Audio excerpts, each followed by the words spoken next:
इस वीडियो के माध्यम से हम लोग केमिस्ट्री के कुछ महत्वपूर्ण चैप्टर हैं जिनके महत्वपूर्ण प्रश्नों को जानने वाले हैं। और वास्तव में कहा जाए तो यह वीडियो 2023 के एग्जाम के लिए अत्यंत महत्वपूर्ण होगा।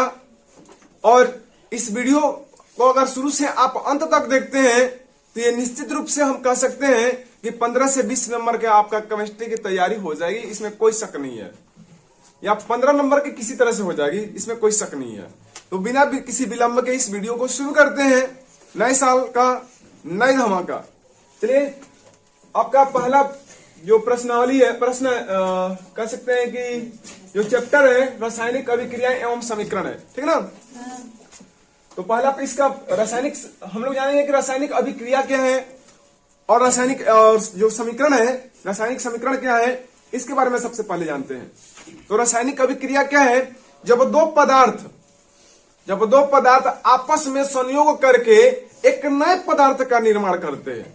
संयोग का मतलब होता है जुड़ना, ठीक ना। जब दो या दो से अधिक पदार्थ भी हो सकते हैं, इसमें कोई दिक्कत नहीं है। कहेंगे दो या दो से अधिक पदार्थ आपस में संयोग करके एक नए पदार्थ का निर्माण करते हैं, यानी कि अपने से भिन्न गुण वाले नए पदार्थ का निर्माण करते हैं। तो इसे क्या कहते हैं? रासायनिक अभिक्रिया कहते हैं। क्या कहते हैं? रासायनिक अभिक्रिया कहते हैं। जैसे सपोर्ट दैट ले लीजिए, बता रहे हैं कैसे। जैसे दूध हो गया, दूध क्या हो गया? दूध खौला देते हैं घर पे हम लोग पूरा, और खौला करके इसमें डाल दीजिए इमली। क्या डाल दीजिए?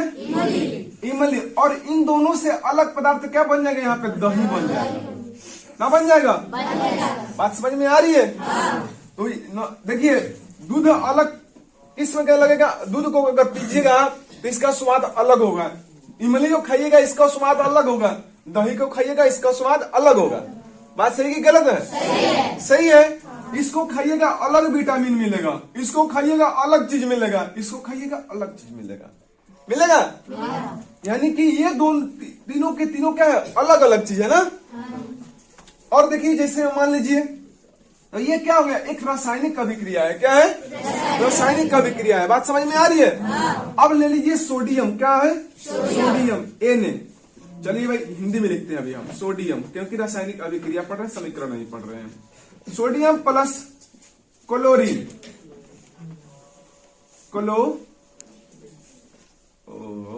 बड़ी गोल्ला लिखना पड़ रहा है ना। क्लोरीन ये बना देगा सोडियम क्लोराइड। क्या बना देगा? सोडियम क्लोराइड बना देगा। समझ में आ रही है? सोडियम क्लोराइड, जिसको खाने वाला नमक बोलते हैं। क्या बोलते हैं? खाने वाला नमक बोलते हैं। तो जब सोडियम क्लोराइड बनेगा, यानी कि ये सोडियम अलग है, क्लोरीन अलग है, और ये सोडियम क्लोराइड अलग बनेगा। जैसे सोडियम क्लोराइड, घर में नमक देख रहे हैं, उस क्या है? सोडियम क्लोराइड है। क्या है? सोडियम क्लोराइड है। अब सोडियम को कहीं किनारे रख दीजिए, भभक के जल जाएगा। क्या हो जाएगा? पूरा। अरे पानियों में रख दीजिएगा तब वो जलने लगेगा। सोडियम ऐसा पदार्थ है। सोडियम एक धातु होते हुए भी क्या होता है? तेजी से जलता है, अत्यंत अभिक्रियाशील होता है। समझ गए? इसे कहाँ रखा जाता है? तो केरोसिन तेल के अंदर रखा जाता है, क्योंकि ना ऑक्सीजन मिलेगा और ना ये जलेगा। जैसे ही ऑक्सीजन, पानी के अंदर भी ऑक्सीजन होता है, तभी मछलियां जिंदा रहती है। समझ गए? अगर पानी में केरोसिन तेल डाल दीजिए, मछलियां मर जाएगी, क्योंकि उसमें से घुली हुई ऑक्सीजन क्या हो जाएगा? बाहर निकल जाएगा। तो मछलियों को सांस लेने के लिए ऑक्सीजन नहीं मिलेगी, मछलियां मर जाएगी। आइए अब फिर आते हैं, जैसे में देखिए H2 प्लस O2 बन जाता है H2O। समझ गए? अब देखिए, ये जो हाइड्रोजन है, ये जलने वाला पदार्थ है। क्या है? ये जलने वाला। ऑक्सीजन है जलाने वाला। समझ गए? ऑक्सीजन जलाने वाला। ऑक्सीजन नहीं मिलेगा तो जलेगा, कोई चीज नहीं जलेगा। कोई चीज होता है जो नाइट्रोजन की उपस्थिति में भी जल जाता है, लेकिन प्रत्येक चीज, अधिकांश चीज को जलने के लिए, अधिकांश पदार्थ को जलने के लिए ऑक्सीजन की जरूरत होती है। समझ गए? तो ऑक्सीजन नहीं, हाइड्रोजन है जलने वाला, ऑक्सीजन है जलाने वाला, और इन दोनों को जब मिला देते हैं तो ये आग बुताने वाला बन जाता है पानी।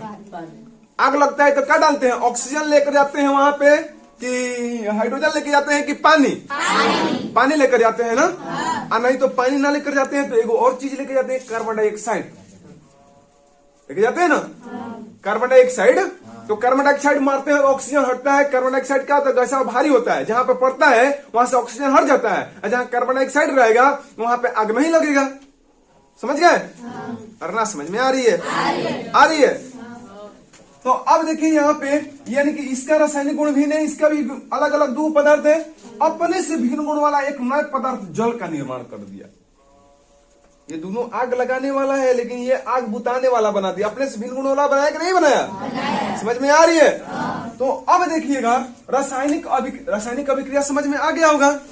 तो रासायनिक अभिक्रिया में भाग लेने वाले जो पदार्थ होते हैं ना, और जो बनने वाला प्रोडक्ट होता है या जो बनने वाला पदार्थ होता है, उनको जब हम सूत्रों और संकेत के रूप में लिखते हैं ना, तो उन्हीं को रासायनिक समीकरण कहते हैं। क्या कहते हैं?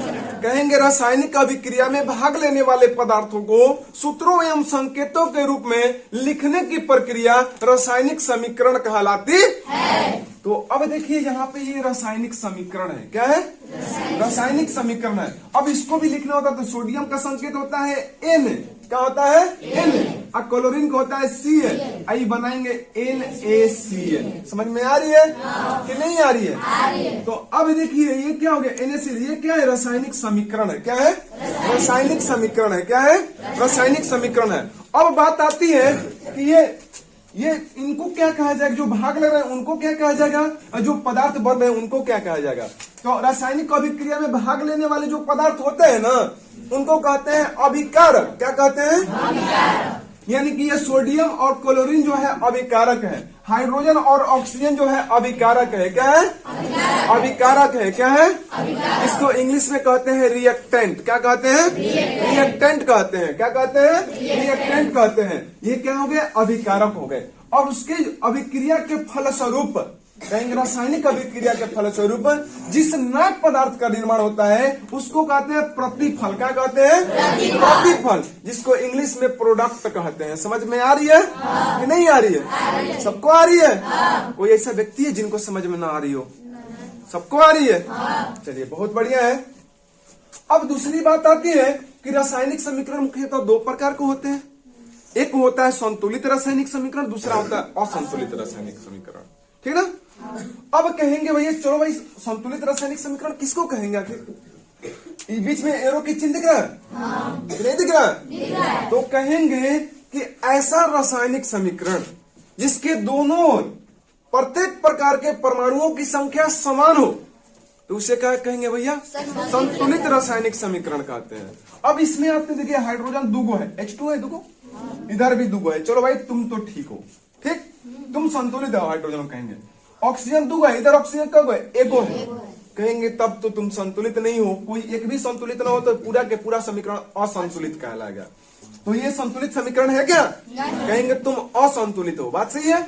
और इसमें देखेंगे सोडियम एगो है, इधर भी सोडियम एगो है, क्लोरीन एगो है, इधर भी क्लोरीन एगो है, दोनों और बराबर बराबर है ना। तो कहेंगे तुम लोग क्या हो भैया? संतुलित रासायनिक समीकरण हो। क्या हो? संतुलित रासायनिक समीकरण हो।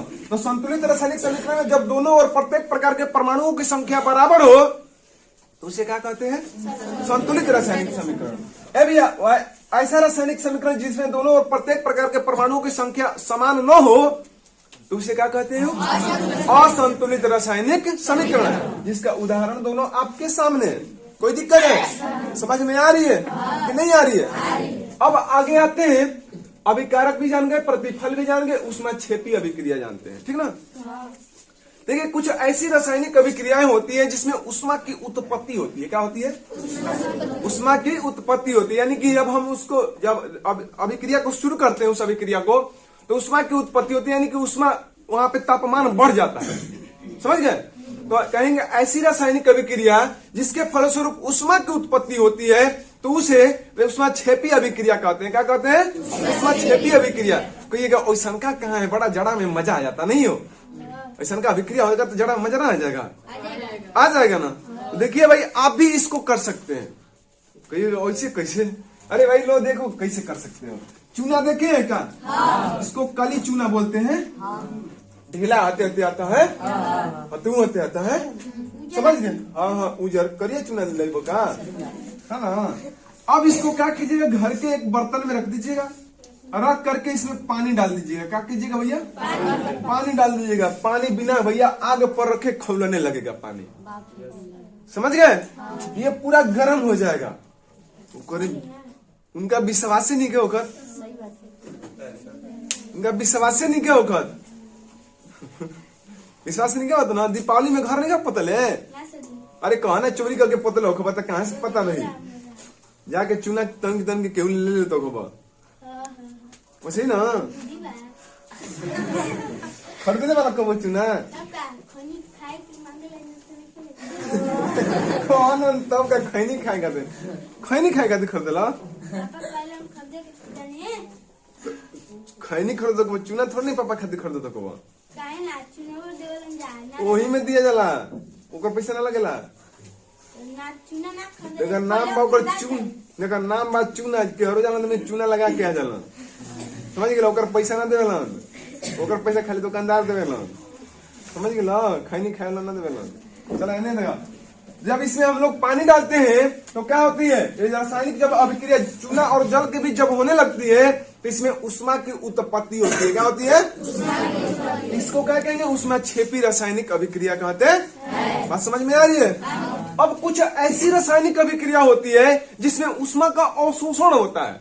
अवशोषण मतलब वहां पे तापमान कम हो जाएगा तो ये गर्मी में मजा आएगा ना, हो तापमान घट जाएगा तो पाला लगेगा तो मजा ना आएगा, गर्मी में आएगा ना।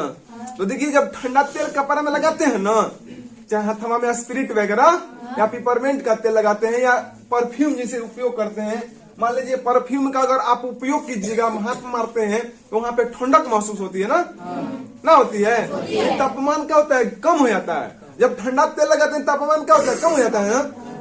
तो उसी प्रकार से कुछ ऐसी रासायनिक अभिक्रियाएं होती है जिसके फलस्वरूप उष्मा की अवशोषण होता है, अर्थात तापमान की कमी आती है, गिरावट हो जाती है। तो ऐसी रासायनिक अभिक्रिया को उष्मा शोषी अभिक्रिया कहते हैं। क्या कहते हैं? उष्मा शोषी अभिक्रिया कहते हैं। समझ में आ रही है कि नहीं आ रही है? आ रही है ना? ऐसा लग रहा है कि ये सब रटने वाला चीज है। चलो भाई आगे बढ़ते हैं। अब कह रहे हैं कि संयोजन या संश्लेषण अभिक्रिया किसे कहते हैं? संयोजन या संश्लेषण अभिक्रिया किसे कहते हैं? तो देखो संयोजन का मतलब होता है, संयोग का मतलब होता है जुड़ना। क्या होता है? जुड़ना। क्या होता है? संयोजन, संयोग या संश्लेषण मतलब संश्लेषण कह दे तो भी और संयोग कह दे तो भी जुड़ना होता है। आपस में जुड़ गए तो ये हो गया संयोग हो गया। जैसे मान लीजिए कि ये अलग अलग है ना, इसको हम मिला करके आपस में जोड़ दिए तो ये संयोग हो गया। क्या हो गया? क्या हो गया? संयोग हो गया। और ये आपस में जुड़ा हुआ, इसको हम अलग कर दें तो ये वियोग हो जाता है। क्या होता है?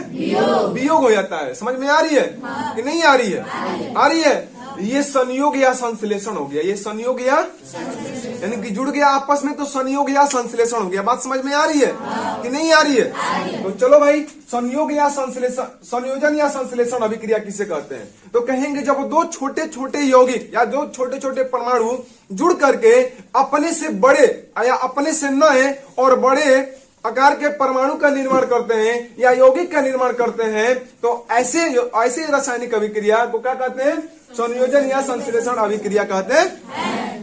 कहेंगे ऐसी रासायनिक अभिक्रियाएं जिसमें दो छोटे छोटे अणु जुड़ करके अपने से भिन्न गुण वाले बड़े अणु का निर्माण करते हैं, तो ऐसी रासायनिक अभिक्रिया संश्लेषण या संयोजन अभिक्रिया या संयोजन या संश्लेषण अभिक्रिया कहलाती है। जब जुड़ जाएंगे संयोग। बात समझ में आ रही है? और जब बड़ा अणु, कहेंगे ऐसी रासायनिक अभिक्रिया जिसमें बड़ा अणु टूट करके दो छोटे छोटे नए अणुओं का निर्माण करे, तो ऐसी रासायनिक अभिक्रिया वियोजन या अपघटन अभिक्रिया कहलाती है। क्या कहलाती है? वियोजन या अपघटन। वियोजन के मतलब होता है अलगाव, अपघटन का मतलब होता है टूटना। समझ में आ रही है? आप लोग सुने होंगे, कोई गाना सुने होंगे, चाहे जो कुछ भी कहीं कहीं देखे होंगे, जिसे में अभी हम लोग पढ़े थे, अति सुदर्शन स्नेह को मार्ग है, पढ़े थे ना? जो क्या लिखा था? घनानंद, अरे घनानंद, हाँ घनानंद लिखे थे, ठीक है ना? तो उसमें पढ़े थे, तो उसमें हुआ क्या था भैया? उसमें जैसे में जो घनानंद है वो कहते हैं विरह और वेदना का मतलब सुजान को भी मतलब बादल से कहते हैं, आग्रह करते हैं कि मेरे ये हृदय, मेरे ये तड़प और मेरे हृदय के कहते हैं मेरे हृदय की वेदना और मेरे आंखों के आंसुओं को ले आकर के मेरे प्रेमिका सुजान के आंगन में बरसा दो।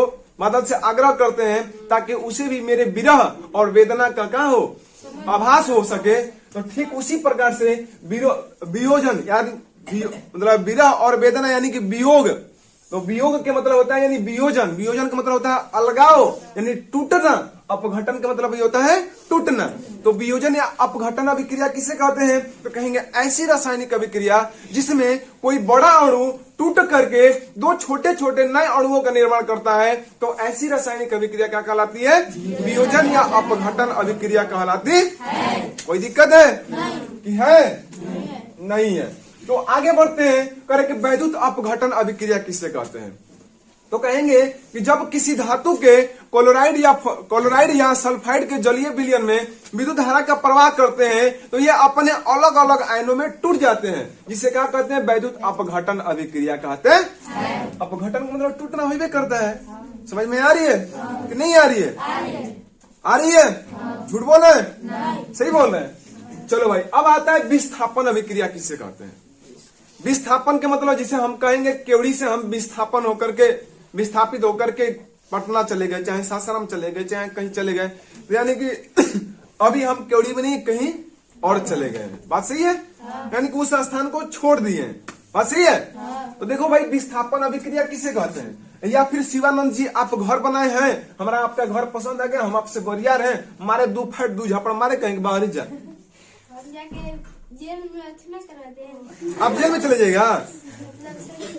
पुलिस लेकर पुलिस लेकर आइएगा? अच्छा, मान लीजिए पुलिस वुलिस कुछ नहीं है, आप घर बनवाए, खूब बढ़िया बनवाए, अब कहेंगे आपके खोपड़ी में राइफल लगा देंगे, ऐसे कहेंगे, ऐसे राइफल लगा कर कहेंगे बोलिए शिवानंद जी आपको घर चाहिए या आपको जीवन चाहिए? तो आप क्या कहिएगा? जीवन चाहिए। जीवन चाहिए ना, यानी कि घर छोड़ करके भाग जाइएगा। बात सही है?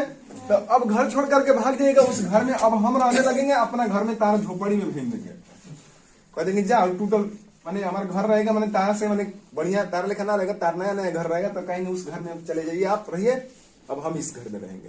भगवान ऊपर से अच्छा ना करिए था। भगवान खोपड़िया में ठोक देंगे ना, तो भगवान क्या करिए? भगवान उतने रक्षा कर दे तो कितना डाकू उकू सब कुछ करता है महाराज, तुरंत भगवान ऊपर शक्ति मार देते, डाकू के जो बंदूक की गोली फुसकी हो जाता है, काम खत्म हो जाता है, ना हो जाता है?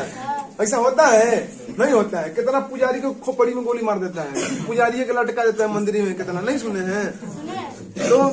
तो भगवान देखिए कहा जाता है, नहीं कहेंगे, छोड़िए, आगे बढ़ते हैं।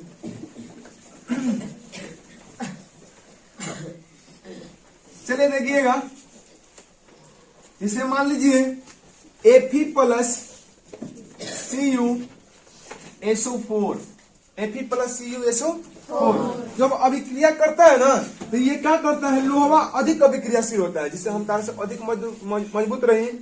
छता पर चढ़ के कब बोलो छत छोड़बा की अपन नीचे जीबो डायरेक्ट का कब हो घर छोड़ के ना ए भैया। तो अब लोहा अधिक अभिक्रियाशील से मजबूत था कॉपर से, समझ गए? कैसे मजबूत था? कॉपर से। तो कॉपर के जो सल्फेट यानी कॉपर सल्फेट जो है, यानी कि इसके यौगिक से इसको क्या करेगा भैया? विस्थापित कर देगा।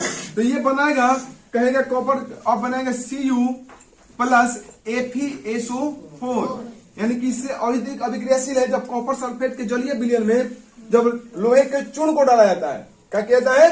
लोहे के चूर्ण को डाला जाता है, तो जो लोहा होता है कॉपर से अधिक अभिक्रियाशील होने के कारण कॉपर को विस्थापित करके फेरस सल्फेट का निर्माण करता है। किसका निर्माण करता है? फेरस सल्फेट का निर्माण करता है। ये इसको विस्थापित कर दिया इसके स्थान से। बात सही है ना? तो इसी को क्या कहते हैं? विस्थापन अभिक्रिया कहते हैं। कहेंगे ऐसी रासायनिक अभिक्रिया जिसमें अधिक अभिक्रियाशील अणु कम अभिक्रियाशील अणु के यौगिक से विस्थापित करके उसका स्थान स्वयं ग्रहण कर लेता है, तो ऐसी रासायनिक अभिक्रिया विस्थापन अभिक्रिया कहलाती है। समझ में आ रही है कि नहीं आ रही है?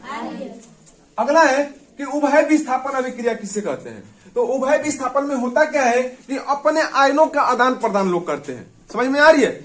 अपने आयनों के आदान प्रदान करके दो यौगिक रहेंगे, ठीक? कहेंगे दो भिन्न भिन्न यौगिक, ठीक? अपने आयनों का आदान प्रदान करके दो नए यौगिक का निर्माण करते हैं, तो ऐसी रासायनिक अभिक्रिया अब उभय विस्थापन अभिक्रिया कहलाती है। जैसे में कह सकते हैं कि NaCl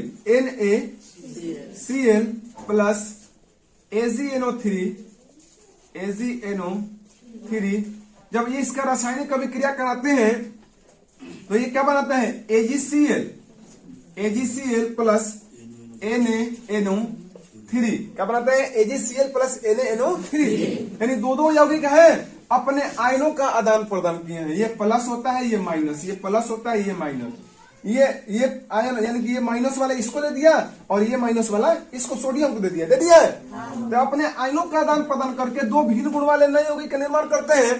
तो ऐसी रासायनिक अभिक्रिया क्या कहलाती है? उभय विस्थापन अभिक्रिया कहलाती है। उभय का मतलब होता है दोनों में, क्या होता है? दोनों में। एकल विस्थापन अभिक्रिया जो ये वाला बताए हैं, समझ गए? इसको एकल विस्थापन भी कहते हैं, केवल विस्थापन भी कह सकते हैं, कोई दिक्कत नहीं है।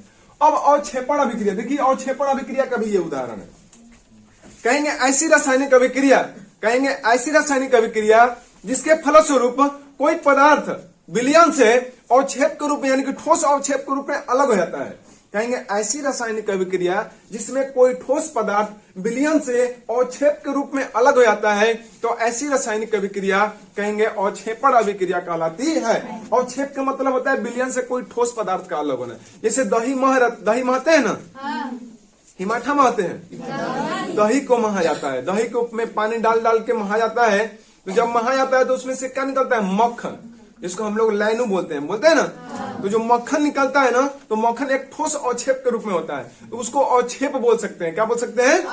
अवक्षेप बोल सकते हैं। ऐसी अभिक्रिया क्या कहलाएगी? अवक्षेपण अभिक्रिया कहलाएगी, ठीक ना। तो यहाँ पे जब हम सोडियम क्लोराइड के जलीय विलयन में AgNO3 डालते हैं, यानी कि सिल्वर नाइट्रेट डालते हैं, या सिल्वर नाइट्रेट के जलीय विलयन में जब NaCl डाला जाता है, तो ये ठोस अवक्षेप AgCl का बनता है, यानी कि सिल्वर क्लोराइड का ठोस अवक्षेप यानी सफेद कलर का अलग हो जाता है विलयन से। पृथक का मतलब होता है अलग होना, ठीक ना। जिसे क्या कहते हैं? अवक्षेपण अभिक्रिया कहते हैं। कोई दिक्कत है? अब उसके बाद आता है उदासीनीकरण अभिक्रिया। क्या आता है? उदासीनीकरण अभिक्रिया। जब किसी अम्ल का नाम सुने? नहीं सुने? चलो भाई, जो पदार्थ आपको खाने में खट्टा लगता होगा ना, वो अम्ल है। कुछ अच्छा, इमली, या ठीक कहता है, इमली अम्ल है। इमली में कौन सा अम्ल पाया जाता है? टार्टरिक अम्ल पाया जाता है, ठीक ना। इमली, सेब, नींबू, संतरा, आंवला, ये सब क्या है? इसमें अम्ल पाया जाएगा। समझ गया? नहीं समझ रहे हैं?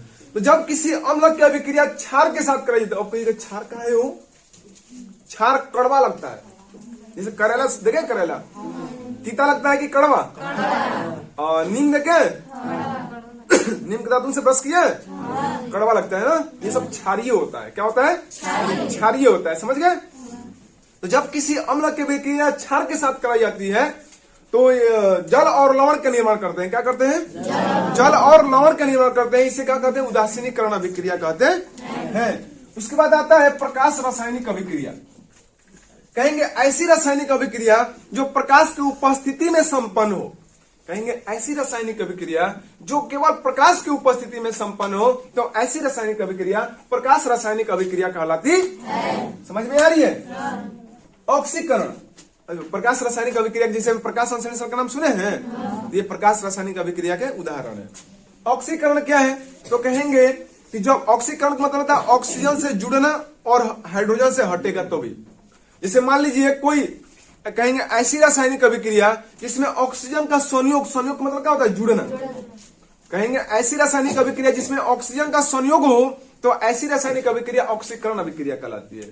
या कह सकता है कि ऐसी रासायनिक अभिक्रिया जिसमें हाइड्रोजन का वियोग हो, वियोग माने अलगाव हो, तो उसको भी ऑक्सीकरण अभिक्रिया ही कहेंगे। यानी कि ऐसी रासायनिक अभिक्रिया जिसमें ऑक्सीजन का संयोग या हाइड्रोजन का वियोग हो, तो उसे क्या कहते हैं? ऑक्सीकरण अभिक्रिया कहते हैं। क्या कहते हैं? अब देखिएगा, अब इसी के उल्टा बोलेंगे। कहेंगे ऐसी रासायनिक अभिक्रिया जिसमें ऑक्सीजन का वियोग और हाइड्रोजन का संयोग हो, तो उसे अवकरण अभिक्रिया कहते हैं। उसे क्या कहते हैं? अवकरण अभिक्रिया कहते हैं। और ऐसी रासायनिक अभिक्रिया जिसमें ऑक्सीकरण और अवकरण दोनों अभिक्रियाएं साथ साथ हो, उसे रेडॉक्स अभिक्रिया कहते हैं। क्या कहते हैं? रेडॉक्स अभिक्रिया कहते हैं। कोई दिक्कत है? अब आगे बढ़ते हैं। दहन क्या है? कह रहा है दहन क्या है? दहन कोई बता सकता है? चलिए भाई बताइए। ऑक्सीजन की उपस्थिति में जल ऑक्सीजन की उपस्थिति में जल का विषम और प्रकाश उत्पन्न करते हैं, उसे दहन करते हैं। चलिए शाबाश, बढ़िया है। कहेंगे वे पदार्थ जो ऑक्सीजन के कहेंगे कोई पदार्थ ऑक्सीजन की उपस्थिति में जल करके उष्मा और प्रकाश की उत्पत्ति करता है, तो ऐसे अभिक्रिया क्या कहते कहेंगे, ऐसी रासायनिक अभिक्रिया जिसमें कोई पदार्थ जल करके उष्मा और प्रकाश की उत्पत्ति करता है, तो ऐसी रासायनिक अभिक्रिया या ऐसी प्रक्रिया क्या कहलाती है, दहन कहलाती है। क्या कहलाती है, दहन कहलाती है। और दहन की क्रिया में जो पदार्थ भाग लेता है उसे दहन का पोषक पदार्थ कहते हैं। जैसे मान लीजिए कि जो पदार्थ उसमें जल, जैसे मान लीजिए कि हम यहाँ पे कोई पदार्थ जलाते हैं, जैसे मान लीजिए लो हम माचिस की तिल्ली जला रहे हैं, ठीक ना, अच्छा बुझ गया। तो ये जो है दहनशील पदार्थ है, ये जो माचिस की तिल्ली है दहनशील पदार्थ है। क्या है, क्या है, दहनशील पदार्थ है। किसकी उपस्थिति में भैया, इसे जलने के लिए, जलाने के लिए उष्मा की उत्पत्ति होती है। अरे उष्मा की आवश्यकता होती है, ऑक्सीजन की आवश्यकता होती है। समझ में आ रही है कि नहीं आ रही है, आ रही है। तो दहनशील पदार्थ किसे कहते हैं, दहन की क्रिया में जो पदार्थ जलते हैं उसे दहनशील पदार्थ कहते हैं। और दहन की क्रिया में जो पदार्थ नहीं जलेंगे उसे अदहनशील पदार्थ कहेंगे। जैसे ईंटा, पत्थर, ये सब क्या हो गया, अदहनशील पदार्थ, जलने वाला नहीं है। लकड़ी, केरोसिन, पेट्रोल, डीजल, ये सब कपड़ा वगैरह क्या हो गया, दहनशील पदार्थ, ये सब जलेगा, जलेगा ना जलाने पर, कि नहीं जलेगा। अब आते हैं एलपीजी। एलपीजी का पूरा नाम क्या होता है, तो कहेंगे लिक्विड पेट्रोलियम गैस होता है। क्या होता है, लिक्विड पेट्रोलियम गैस होता है। सीएनजी का पूरा नाम क्या होता है, तो कंप्रेस्ड नेचुरल गैस होता है। क्या होता है, कंप्रेस्ड नेचुरल गैस होता है। चलिए ये रासायनिक अभिक्रिया एवं समीकरण के इतने प्रश्नों को जाने। अब अगला प्रश्न, अगला चैप्टर है अम्ल, भस्म तथा लवण। इसमें हम लोग चाहेंगे थोड़ा सा स्पीड बढ़ा करके चलें, क्योंकि उसमें कहीं ज्यादा विलंब हो गया, ज्यादा समय लग गया। तो चलिए सबसे पहले जानते हैं कि अम्ल किसे कहते हैं। कहेंगे वे अम्ल का तीन परिभाषा जानिएगा आप, ठीक ना। कहेंगे वे पदार्थ जिसका जलीय विलयन स्वाद में खट्टा हो उसे अम्ल कहते हैं। क्या कहते हैं, और वे पदार्थ जिसका जलीय विलयन स्वाद में कड़वा हो उसे भस्म कहते हैं। क्या कहते हैं, भस्म कहते हैं। समझ में आ रही है। और वे पदार्थ जिसके जलीय विलयन लिटमस पत्र पर डालने से लिटमस पत्र का रंग लाल हो जाए उसे अम्ल कहते हैं। और जिसके जलीय विलयन को डालने से लिटमस पत्र नीला हो जाए उसे भस्म कहते हैं। क्या कहते हैं, भस्म या क्षार कहते हैं। समझ गए। अब भस्म के जलीय विलयन को ही क्षार कहते हैं। नहीं समझ में आ रही है, आ रही है कि नहीं आ रही है। अब दो परिभाषाएं जान गए, बल्कि 4 परिभाषा जानिएगा, टेंशन न लीजिए। वे पदार्थ जिसका पीएच मान 7 से कम हो उसे अम्ल कहते हैं, 7 से अधिक हो उसे क्षार कहते हैं, 7 हो तो उसे उदासीन विलयन कहते हैं। 3 परिभाषा जान गए। चौथा परिभाषा क्या है, अर्हेनियस के अनुसार। अर्हेनियस नामक वैज्ञानिक ने क्या कहा कि वे जल अम्ल वह पदार्थ है जो जल में घुल करके हाइड्रोजन आयन देता है। समझ गए। कहीं कह सकते हैं कि वे पदार्थ जो जल में घुल करके हाइड्रोजन आयन देते हैं उसे अम्ल कहते हैं, और वे पदार्थ जो जल में घुल करके हाइड्रोक्साइड आयन देते हैं उसे क्षार कहते हैं। समझ में आ रही है कि नहीं आ रही है। तो यानी अब उदासीनीकरण किसे कहते हैं, उदासीनीकरण इधर बताया गया है।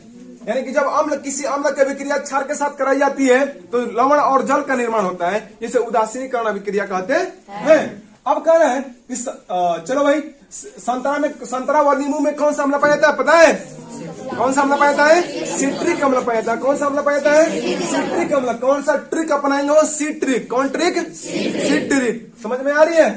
कहेंगे सेब में मैलिक अम्ल, मौलिक नहीं, मौलिक अधिकार संविधान में चले जाइएगा। मैलिक अम्ल, कौन सा अम्ल, मैलिक अम्ल। ए भैया सेब खा के बरियार होकर क्या कहते हैं, मैंने लिख किया है। समझो। अरे पेपर किसने लिख किया, मैंने लिख किया। बरियार रहेंगे तो ना कहेंगे, और कौन सी खा के बरियार होंगे, से ना मैंने लिख किया कहिएगा। ए भैया इमली, ए भैया फुचका वाला इमली में क्या करता है, टर पानी डाल देता है ना, अरे ना डालता है। यही से कर टाटरिक अम्ल क्या पाया जाता है क्रम में, टाटरिक अम्ल। कौन सा अम्ल, और सिरका में एसिटिक अम्ल। ए भैया कौन टिक हो, एसिटिक। कौन टिक, घर में एसी ना आता है, ओकरे टिक दीजिएगा पूजा करते समय, एसिटिक हो जाएगा। समझ गए। ए भैया दही कह रहा है, दही में कौन सा अम्ल पाया जाता है, लैक्टिक अम्ल। कौन सा अम्ल, अब ये एसी के टिक दिया, लैक के टिक दिया, ठीक ना। 1 लाख के लाई, तब एक के टिक दिया, एक के टिक दिया, लैक्टिक हो जाए, एसिटिक हो जाए। समझ गया। अब ये एक बात जानते हैं, कपड़ा में धाबा का मतलब मैल वगैरह अगर नहीं छूट रहा है तो छुटकाने के लिए ऑक्जैलिक अम्ल का उपयोग किया जाता है। किसका उपयोग किया जाता है, ऑक्जैलिक अम्ल। अगर आपको न मिले तो टमाटर मिल जाए तो टमाटर रगड़ दीजिएगा, छूट जाएगा। समझ, टमाटर में ऑक्जैलिक अम्ल पाया जाता है भाई, समझ गए? अब कहिए कि बिना सौरभ लगेले मार टमाटर रगड़िएगा छूटेगा। अरे मारे पाकल टमाटर रगड़िएगा, कंचा कहीं रगड़िएगा। तो यानी कि अब टमाटर में कौन सा अम्ल पाया जाएगा? ऑक्सैलिक अम्ल। टमाटर के बाद आता है अमाशय रस। अमाशय कहाँ होता है? हम लोग के पेट में कि कपार में? पेट में। हम लोग के पेट में पाया है HCl हाइड्रोक्लोरिक अम्ल। कौन सा अम्ल पाया जाता है? कौन सा अम्ल? भैया एक में अमाशय रस में हाइड्रोक्लोरिक अम्ल पाया जाएगा। क्या पाया जाएगा? हाइड्रोक्लोरिक अम्ल पाया जाएगा। ये भैया चाय में, ये भैया पेपर पढ़ते हैं, सुबह सुबह चाय पीते हैं, पीते हैं ना? आप पेपर पढ़ते हैं दैनिक, अब या सुबह सुबह पेपर पढ़ते हैं दैनिक, इसीलिए चाय में पाया जाता है अम्ल टैनिक। अरे नहीं समझे हो?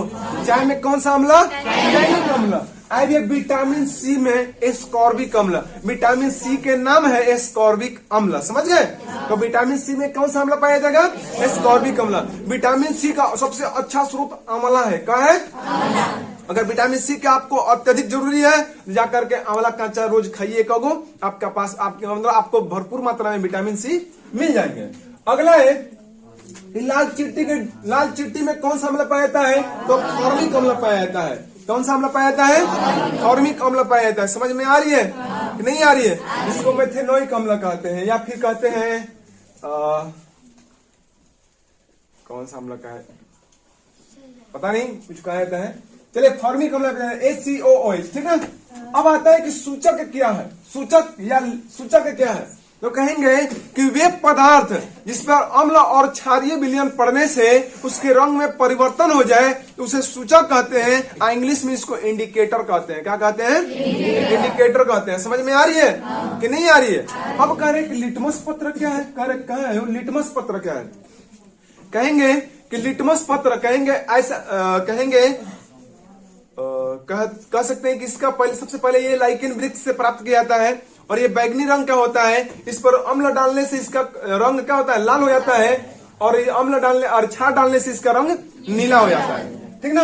अगला है सक्रियता श्रेणी किसे कहते हैं? कहेंगे धातुओं की कुछ ऐसी श्रेणी, कहेंगे धातुओं की कुछ ऐसी श्रेणी उनके अभिक्रियाशीलता को घटते क्रम में सजाया गया, या कह सकते हैं धातुओं की अभिक्रियाशीलता को घटते क्रम में सजाने की प्रक्रिया क्या कहलाती है?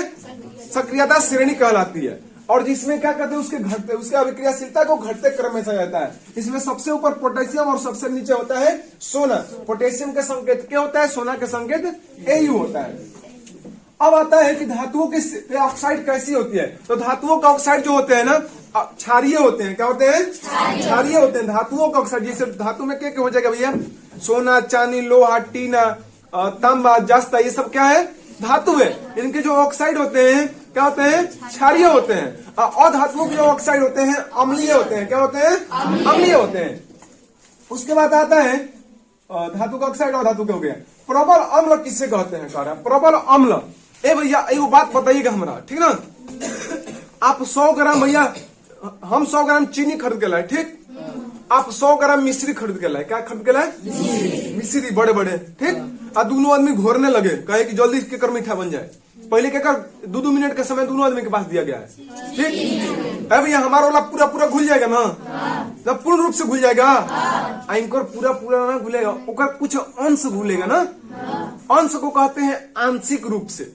समझ में आ रही है ना? आ रही है भैया? हमारा चीनी पूरा 100 ग्राम घुल जाएगा, पियेंगे ज्यादा मीठा लगेगा। गलत बात की सही बात?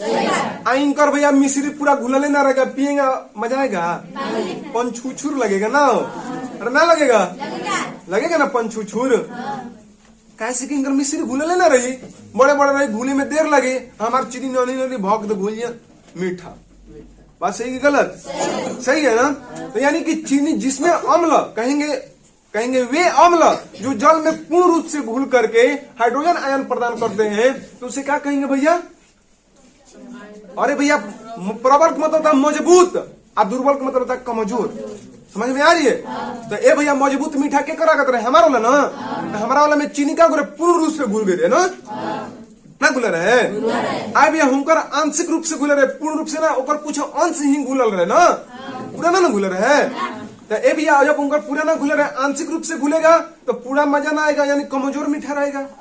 आए भैया हमारा पूरा घुलेगा तो बिजोड़ मीठा रहेगा, यानी मजबूत होकर कह जाला स्ट्रॉन्ग। समझ में आ रही है? तो कहेंगे वे अम्ल जो जल में पूर्ण रूप से घुल करके, यानी कि पूरा पूरा घुल कर, पूर्ण के मतलब पूर्ण रूप से घुल करके हाइड्रोजन आयन प्रदान करते हैं, तो ऐसे अम्लों को प्रबल अम्ल कहते हैं। क्या कहते हैं? इंग्लिश में स्ट्रॉन्ग बेस, स्ट्रॉन्ग एसिड कहते हैं। जैसे में है हाइड्रोक्लोरिक अम्ल, नाइट्रिक अम्ल और H2SO सुपर यानी सल्फ्यूरिक अम्ल। सल्फ्यूरिक अम्लों को अम्लों का राजा कहा जाता है। क्या कहता है? अम्लों का राजा। उसके बाद आता है कि दुर्बल अम्ल किसे कहते हैं? अब तो दिमाग में आ गया कि दुर्बल अम्ल किसे कहते हैं। वे अम्ल जो जल में आंशिक रूप से घुलता है, यानी पूर्ण रूप से नहीं घुलता है, यानी कि वे अम्ल जो जल में आंशिक रूप से घुल करके हाइड्रोजन आयन देते हैं, तो ऐसे अम्लों को दुर्बल अम्ल कहते हैं। जैसे में है कि यानी कि कार्बोनिक अम्ल हो गया H2CO3, ये हो गया कह सकते हैं एथिलोइक अम्ल हो गया CH3OOH हो गया, और ये हो गया बोरिक अम्ल हो गया H3BO3, ठीक है। अब प्रबल भस्म दुर्बल भस्म भी अब समझ में आ रही होगी। अब प्रबल भस्म किसे कहते हैं? प्रबल का मतलब मजबूत, स्ट्रॉन्ग बेस, और दुर्बल भस्म के वीक बेस। समझ में आ रही है? तो प्रबल भस्म किसे कहेंगे? कहेंगे वे भस्म जो जल में घुल करके, माने पूर्ण रूप से घुल करके हाइड्रो ऑक्साइड आयन देते हैं, ठीक। तो ऐसे भस्म को क्या कहते हैं? प्रबल भस्म कहते हैं। और जो पूर्ण रूप से न घुल करके आंशिक रूप से घुल करके हाइड्रोक्साइड आयन देते हैं, उसे दुर्बल भस्म कहते हैं। कोई दिक्कत है? नहीं दिक्कत है। अब आता है लवण। लवण किसे कहते हैं?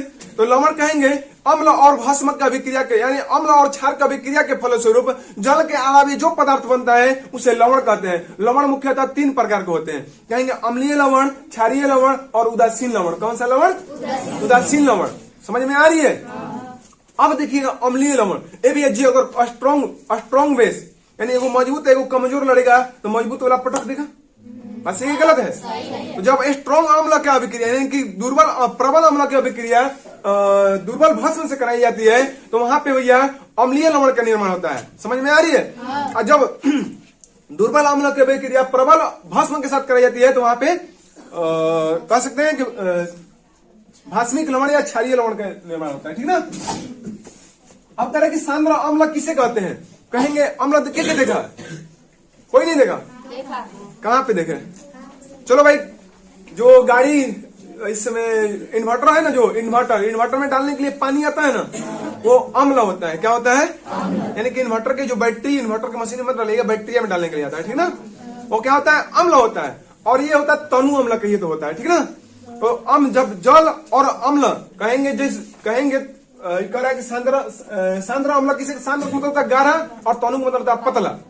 तो कहेंगे सांद्र अम्ल किसे कहते हैं? कहेंगे वे अम्ल जिसमें जल की मात्रा कम और अम्ल की मात्रा अधिक हो, उसे सांद्र अम्ल कहते हैं। अब तनु अम्ल किसे कहते हैं? यानी टूरू पानी रहेगा, तो कहेंगे वे अम्ल जिसमें जल की मात्रा अधिक और अम्ल की मात्रा कम हो, उसे क्या कहेंगे? तनु अम्ल कहते हैं। अब कह रहे कि तनुकरण, यानी तनुकरण करने का मतलब क्या होता है? तनुकरण करने का यानी कि पतला कैसे किया जाएगा? पानी डाला जाएगा उकर में, ठीक ना। तो अब जरा ध्यान दीजिएगा, जब हम लोग पानी में ढेला मारते हैं तो भैया ढेला पड़कता है, कुकर में से पानी बहरी आता है, पानी बहरी आता है ना। अगर आप गर्म पानी में ठंडा पानी डालते हैं तो ठंडा का पानी बही ना आएगा, गर्म का पानी उसमें से उछल के बहरी आता है ना। बात सही है? तो जब अम्ल को तनुकृत किया जाता है, यानी कि तनुकरण किया जाता है, यानी कि अम्ल को जब पतला किया जाता है, यानी कि अम्ल में जब पानी मिलाया जाता है, तो न कि अम्ल को पतला करने के लिए, यानी तनुकरण करने के लिए अम्ल में पानी को नहीं डाला जाता है, पानी में अम्ल को डाला जाता है। समझ में आ रही है? अगर पानी में हम अम्ल को डालेंगे तो अम्ल क्या हो जाएगा? नीचे जाएगा और पानी के छींटा हम पे पड़ेगा, जिससे पानी के छींटा पड़ने से हमें कोई नुकसान नहीं होगा। लेकिन जब हम अम्ल में पानी को डालेंगे तो पानी अंदर चला जाएगा, अम्ल की छींटा हम पे पड़ेगा, हमारे शरीर का जो त्वचा है जल जाएगा, पिघल जाएगा। समझ गए? नहीं समझ में आ रही है? आ रही है। यानी जिसको तेजाब बोलते हैं, सल्फ्यूरिक अम्ल होता है तेजाब। सुने, तेजाब हमारे शरीर पर पड़ेगा तो क्या होगा? हमारे शरीर की त्वचा जल जाएगी। अब कह रहे कि अपच के उपचार में, यानी कि हमारे शरीर में जब ना हाइड्रोक्लोरिक अम्ल की मात्रा ज्यादा हो जाती है तो हमारे शरीर में गैस बनने लगता है, गुड़ुड़ गुड़ुड़ करने लगता है। तो गुड़ुड़, इसको क्या कहते हैं? एसिडिटी कहते हैं ना। क्या कहते हैं? हमने कहीं पेटवा गुड़गुड़ा रहा है, लगता है गैस बनी ले ना हो। तो क्रम में क्या कहता है कि भैया एंटासिड की दवा ली जाती है। क्या की जाती है? एंटासिड की दवा ली जाती है। यानी कि एंटासिड की जो दवा होती है भास्मिक प्रवृत्ति की होती है, यानी क्षारीय प्रवृत्ति की होती है, जो अम्ल की मात्रा को क्या कर देती है? कम कर देती है। तो मजा आ गया, नहीं कहते हैं। अगला है लवण आप लोगों को बता चुके हैं। विरंजक चूर्ण का सूत्र होता है CaCO CaO, कहीं CaO Cl2 होता है, ठीक ना। प्लास्टर ऑफ पेरिस का सूत्र होता है CaSO4 का होल ट्वाइस इंटू H2O, जैसे होल ट्वाइस हटाते हैं तो हाफ H2O हो जाता है, ठीक ना। अब करें धुआं सोडा और खाने का सोडा। हम लोग याद किए थे कि अगर बाई में वो तो खा जाइए, क्या कहिए हो, यही तरह वो तब पानी में घोर के नली में बहावा जाइए ना। तो भैया धुआं सोडा जो है, जो धुआं सोडा है, धुआं सोडा का सूत्र होता है सोडियम कार्बोनेट NaCO3, यानी कि इसमें बाई में नहीं आ रहा है ना, सोडियम कार्बोनेट बाई में नहीं आ रहा है, तो अगर पानी में घोर के बहावा देंगे। अभी ये कपड़ा धोने के लिए पानी में ना घोरते हैं, घोर के बक्से में रखते हैं, नली में बहावा देते हैं ना, पक्का ना, कपड़ा खींच कर। तो इनका पानी में भैया यही तरह यहाँ पानी में घोर के बहावा देंगे, यानी सोडियम कार्बोनेट। बाई में यहाँ सोडियम बाई कार्बोनेट, उनका क्या करेंगे, खा जाएंगे ना मुड़ी उड़ी में डाल के। तो सोडियम बाई कार्बोनेट NaHCO3। अगला, चलिए ये चैप्टर खत्म हुआ, अम्ल तथा भस्म भी खत्म हुआ। अगले चैप्टर में आते हैं धातु और अधातु। चलिए समय बहुत कम है, इसलिए धातु और अधातु के बारे में कल अगले वीडियो में हम लोग जानेंगे, और इस वीडियो को हम लोग यहीं पे समाप्त करते हैं क्योंकि समय बहुत ज्यादा हो गया, समय हम लोग के पास नहीं है। और अगले वीडियो में हम लोग जानेंगे कार्बन तथा इनके यौगिक के बारे में भी जानेंगे, तत्वों का आवर्ती वर्गीकरण के भी बारे में जानेंगे। कृपया वीडियो जरूर देखिएगा और अगला वीडियो भी देखने की कोशिश कीजिएगा। और यहीं पे हम लोग इस वीडियो को समाप्त करते हैं।